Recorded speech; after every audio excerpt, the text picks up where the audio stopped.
ह्या दोघी आता एवढ्या लहान आहेत तरी यांचा आत्ताच पटेना. मोठं झाल्यावर या दोघींचं काय होणार आहे काय माहिती. ती म्हण नाही का तुझं माझं पटन आणि तुझ्या विना कर्मना. आणि बाबाचा तर आता अर्धा टकलाय, पूर्ण टकला करूनच सोडणार आहे असंच मला वाटतंय.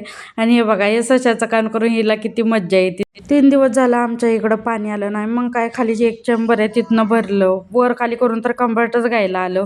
पाणी भरून रिलॅक्स बसावं म्हणलं तर नंतर आठवलं की खिमटी करायची. मग काय यासाठी खिमटी बनवायला घेतली. मग मिक्सर एवढा घाण झालेला, मग काय घेतला साफसफाई करून चकाचक झालं की मग त्यातला कागद बघा केवढा घाण झाला एवढ्या दिवस.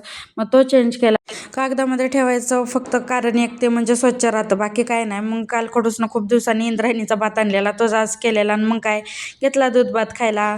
लाडून पण खाल्ला नव्हता खूप दिवस झालं. आणि ह्या मॅडम बघा आमच्या म्हणजे जे आपण खाऊ ना ते हिला खायचं असतं, म्हणून माझं ताट ओढत होती की मला खायचंय तू दे. त्यानंतर तिला दिलं नाही म्हणून जे भात खाली सांडला ना ते हिचं खायचं काम चालू होतं. म्हणून मी घर स्वच्छ होईल तेवढं ठेवते. आणि संध्याकाळी एवढी थंडी वाढली की आम्ही दोघींनी बघा इथं शेकोटी करायला घेतली. मग आम्ही दोघी शेकोटी करतोय म्हणून या मॅडम कशा मागे राहतील बघा, पाळण्यातनं कसं हळूच डुकून बघतायत. तिला तरी कशाला नाराज करायचं म्हणून तिला पण मांडीवर घेतलं. म्हणलं चल तुला तू पण शेकून घे. मग तिला शेकवायला घेतलं. मग आम्ही तिघीजणी शेकवत बसलो. त्यानंतर लाडूबाई शिकवत होती सियाला की बघा असं शेकायचं असतं, असं असं नाटकं करायचं. आणि कॅमेरा चालू झाले की हिची नाटकं तर सुरू होतातच. सियाबाईचं आजकाल असंच आहे नुसतं बघणं.